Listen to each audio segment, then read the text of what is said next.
তো আমরা এখন সমস্ত প্রসেসগুলো, গ্যাস নিয়ে যতগুলো প্রসেস নিয়ে আলোচনা করেছিলাম সবগুলোকে একবার সামারি দেওয়ার চেষ্টা করব। তো প্রথমত আমরা একটা প্রসেস নিয়ে কথা বলি, যেটা হচ্ছে অ্যাডিয়াব্যাটিক প্রসেস। তো এইখানে আমার কাছে ধরি এটা হচ্ছে আমার পিস্টন, আর এটা হচ্ছে সিলিন্ডার, আর সিলিন্ডারের ভেতর পিস্টন, আর এখানে গ্যাস রয়েছে। সো অ্যাডিয়াব্যাটিক প্রসেসটা আসলে কি? অ্যাডিয়াব্যাটিক প্রসেস হচ্ছে আমার যেই প্রসেসটার মধ্যে বাইরে থেকে কোনো তাপ ভেতরে আসতে পারবে না, ভেতর থেকে কোনো তাপ বাইরে যেতে পারবে না। ওকে, তাহলে এটা কীরকম একটা প্রসেস? এটা এমন একটা প্রসেস যেখানে তাপের কোনো আদান প্রদান ভেতরে বাইরে হবে না। ওকে, তাহলে এটা আমরা আসলে করে থাকি এক ধরনের থার্মাল ইনসুলেটর টাইপের এক ধরনের পদার্থ দিয়ে আমরা এরকম পাত্রটা তৈরি করে থাকি। ভেতর থেকে তাপ যেমন বাইরে আসতে পারবে না, বাইরে থেকেও তাপ আসলে ভেতরে প্রবেশ করতে পারবে না গ্যাসের মধ্যে। তাহলে কি ঘটবে? তাহলে আসলে কি তাপমাত্রা বৃদ্ধি পাবে। তো অনেক সময় প্রশ্ন আসতে পারে, যদি আমরা দেখতে পাই যে ভেতর থেকে কোনো তাপ বাইরে যাচ্ছে না, বাইরে থেকে তাপ ভেতরে যাচ্ছে না, তাহলে কি তাপমাত্রা বৃদ্ধি পাবে? কারণ আমরা সাধারণ জীবনে দেখিয়ে এসেছি যে যখন তাপ দেয়া হয়, আগুন বা কিছু সামনে ধরা হয়, টেম্পারেচার চেঞ্জ করা হয়, তখনই শুধুমাত্র আমার ওই জিনিসটা আমার টেম্পারেচারটা চেঞ্জ হয় তাপ দেওয়া হলে। বাট তাপ না দিলেও কিন্তু আসলে টেম্পারেচার চেঞ্জ হয়। সেটা হচ্ছে আমার এখানে ভলিউম বা প্রেশার চেঞ্জ হওয়ার মধ্য দিয়ে সেটা চেঞ্জ হতে পারে।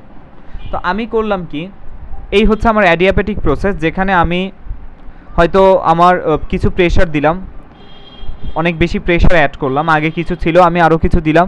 তো প্রেশার দেওয়ার ফলে এটা নিচে নামবে, পিস্টনটা কিছুটা নিচে নামবে। নিচে নামার ফলে দেখা যাবে যে সে কিছুটা যেহেতু নিচে নেমেছে, পি ডেল ভি ভলিউমের পরিবর্তন হয়েছে, তাহলে কিছুটা কাজ হবে, আমরা যেটাকে কাজ হিসেবে জানি। যেই পরিমাণ কাজ হয়েছে সেই কাজের পুরোটাই আমার পরিবর্তন হবে ইন্টারনাল এনার্জি আকারে। আমরা দেখেছি যে change of internal energy for any system is equal to Q plus or minus W. So plus কখন আমরা ইউজ করি? যখন আমরা বলে থাকি ওয়ার্ক ডান অন সিস্টেম, কাজ সিস্টেমের উপর করা হয়। আর যখন আমরা বলে থাকি মাইনাস ডাব্লিউ, তখন ওয়ার্ক ডান বাই সিস্টেম। তো ওয়ার্ক ডান অন সিস্টেম হচ্ছে সিস্টেমের উপর কাজ হয়েছে, এই কারণে ইন্টারনাল এনার্জি বৃদ্ধি করার জন্য ডাব্লিউটা প্লাস আকারে বসেছে, মানে ইন্টারনাল এনার্জিকে বৃদ্ধি করেছে। আর যখন সিস্টেম কিছু কাজ করে, কিভাবে সে কাজ করে? সিস্টেম তার কিছু শক্তি ইউজ করেই তো কাজ করে, তাহলে সেই সময় ডাব্লিউটা মাইনাস যায়, কারণ সিস্টেমের যে মোট ইন্টারনাল এনার্জি তার কিছুটা সিস্টেম নিজে কাজ করতে ব্যয় হয়েছে। যেমন আমরা একটা মানুষের কথা চিন্তা করি, মানুষের কিছু ইন্টারনাল এনার্জি রয়েছে। একটা মানুষ যখন কোনো কাজ করে সেই সময় তার ইন্টারনাল এনার্জির পরিবর্তন হয়, সে যতটুকু কাজ করেছে ততটুকু ইন্টারনাল এনার্জি তার থেকে চলে যায়, তাহলে এই ডাব্লিউটা তার থেকে মাইনাস হয়। আর যদি সে কোনো কিছু খায় তাহলে আমরা বলতে পারি তার ইন্টারনাল এনার্জি বৃদ্ধি পায়, যাই হোক, বা তার উপরে যদি কাজ করা হয় তখন সেটা ডাব্লিউ হয়। এখানেও যেহেতু আমরা পিস্টনের উপরে আমরা প্রেশার চাপিয়েছি, পিস্টনটাকে নিচে নামিয়েছি, তাহলে আমরা সিস্টেমের উপরে কাজ করেছি বা সিস্টেমটাকে চেপে নিচে ধরেছি, তাহলে এই ডাব্লিউটা প্লাস হবে, ইউজ করতাম হোয়াট এভার। তো এখন এটা হচ্ছে আমার ইন্টারনাল এনার্জি পরিবর্তন কিউ প্লাস ডাব্লিউ। যেহেতু এখানে কিউটা শূন্য, কারণ কোনো তাপ ভেতরে বাইরে আসতে পারছে না, তাহলে del of U internal energy পরিবর্তন হচ্ছে ডাব্লিউ, যেটা হচ্ছে আমার ভলিউমের পরিবর্তন। আসলে আমার পি ডেল ভি লেখা সম্পূর্ণ ওভাবে ভুল হয়েছে, কারণ হচ্ছে যে এই সময় প্রেশার যে কনস্ট্যান্ট থাকে সেটা আমরা বলতে পারি না। যাই হোক, আমরা ডাব্লিউটাকে বলতে পারতাম এইভাবে বলতে পারতাম integration of P dV. Integration of P dV এটা কেন বলতে পারতাম? কারণ হচ্ছে আমরা জানি যে পুরো প্রসেসটাতে আসলে প্রেশার হয়তো সমান থাকছে না, কারণ আমরা প্রেশার আস্তে আস্তে কমাচ্ছি বা বাড়াচ্ছি, এবং সেই কারণে আস্তে আস্তে আমার দেখা যাচ্ছে যে হয়তো দেখা যাচ্ছে পিস্টন আমরা বাড়াচ্ছি, ধরে নেই পিস্টনটা নিচে নামছে আস্তে আস্তে, আমরা প্রেশার বাড়াচ্ছি বলে। তো প্রথম এতটুকু অংশ যে গিয়েছে সেই সময় একটা প্রেশার পি নট ছিল, তারপরে এতটুকু আর সামান্য একটু নিচে নেমেছে, তখন প্রেশার হয়েছে পি ওয়ান, আর একটু সামান্য নিচে নেমেছে, তখন প্রেশার পি টু প্রেশারে নিচে নেমেছে। অর্থাৎ প্রেশারটা আসলে কনস্ট্যান্ট থাকছে না, পরিবর্তন হচ্ছে। তো এই পি নট প্রেশারে সে ডেল ভি পরিমাণ নিচে নেমেছে, খুবই ক্ষুদ্র নিচে নেমেছে, আমরা সেটাকে ডিভি বলতে পারি। তাহলে আমাদের যেই এতটুকু এই ডিভি নিচে নামতে যেই কাজ সম্পন্ন হয়েছে সেটা অতি ক্ষুদ্র একটা কাজ, যাকে ডিডাব্লিউ বলছি, পি ডিভি।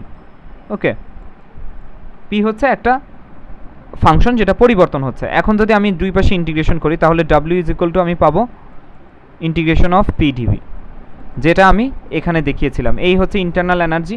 তো আমরা জানি ইন্টারনাল এনার্জি হচ্ছে 3/2 ইন্টারনাল এনার্জির পরিবর্তনটা হচ্ছে 3/2 nr ডেল্টা টি, যেটা হচ্ছে আমার 3/2 nr ডেল্টা টি। আমি ভি ইনিশিয়াল দেই, আয়তন ইনিশিয়াল থেকে আয়তন ফাইনাল। তো এটাই, এই জিনিসটা হচ্ছে ইন্টিগ্রেশন অফ ভি ইনিশিয়াল থেকে ভি ফাইনাল PdV। ওকে, তাহলে দেখা যাচ্ছে যে এখানে যদি আমরা চিন্তা করি, আমরা যদিও তাপ না দিচ্ছি, আমার টেম্পারেচার কিন্তু পরিবর্তন হচ্ছে, কারণ ইন্টারনাল এনার্জি পরিবর্তন হচ্ছে। আর ইন্টারনাল এনার্জি পরিবর্তনে আমার কাজ ভূমিকা পালন করছে কে? সেই ভূমিকাটা পালন করছে আমার টেম্পারেচারের ওয়ার্কটা। এখন যখন আমরা আইসোথার্মাল প্রসেসের কথা বলি তখন আমরা কি করি?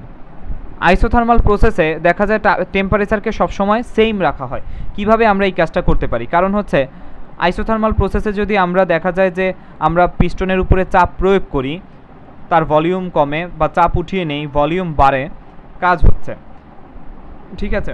তো এখন আমরা এটা কিভাবে বলতে পারি যে টেম্পারেচার সবসময় সেম থাকছে? এই জিনিসটা আমরা কেন বলতে পারি, বা কিভাবে বলতে পারি, বা কিভাবে আমরা টেম্পারেচারকে সেম রাখতে পারি?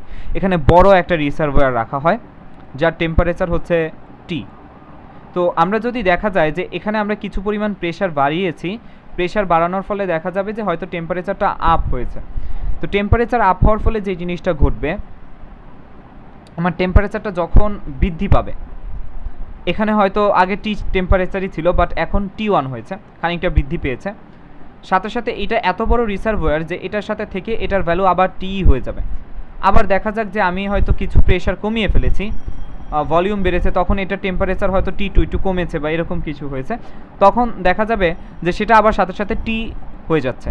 অর্থাৎ টেম্পারেচারের কোনো পরিবর্তন হচ্ছে না আমার সিস্টেমে।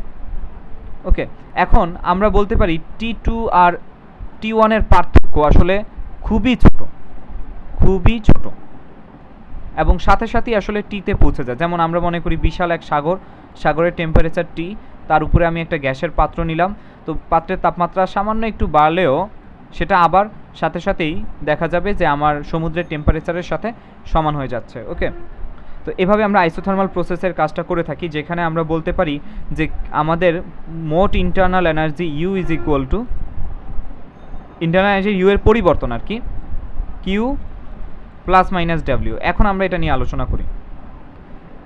ফার্স্ট অফ অল, আমার ইন্টারনাল এনার্জির কি কোনো চেঞ্জ হচ্ছে? আমরা জানি ইন্টারনাল এনার্জি হচ্ছে 3/2 nr ডেল্টা টি। যেহেতু আমার টেম্পারেচারে কোনো পরিবর্তন হচ্ছে না সামগ্রিকভাবে, আমার এটা 0।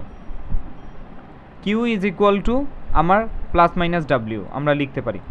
প্লাস ডাব্লিউ কখন হবে? যখন আমার টেম্পারেচারটা দেওয়ার ফলে দেখা যাবে যে এই গ্যাসের ভলিউমগুলো জোরে জোরে এই পিস্টনটাকে আঘাত করছে, পিস্টনটা উপরে উঠেছে, অর্থাৎ আমার গ্যাসগুলো একটা কাজ সম্পন্ন করেছে, পিস্টনটাকে উপরে উঠিয়েছে, তখন আমরা Q is equal to W লিখতে পারি। টেম্পারেচার দেওয়ার ফলে এটা হয়েছে। আবার যদি দেখা যায় যে টেম্পারেচার কমে যায় বা আমরা এই পিস্টনটার উপরে কাজ করি, তখন আসলে তাপ বাইরে বের হয়ে যাবে। ওকে, তখন W is equal to minus Q বা Q is equal to minus W, এরকম অবস্থা তৈরি হবে। Thank you.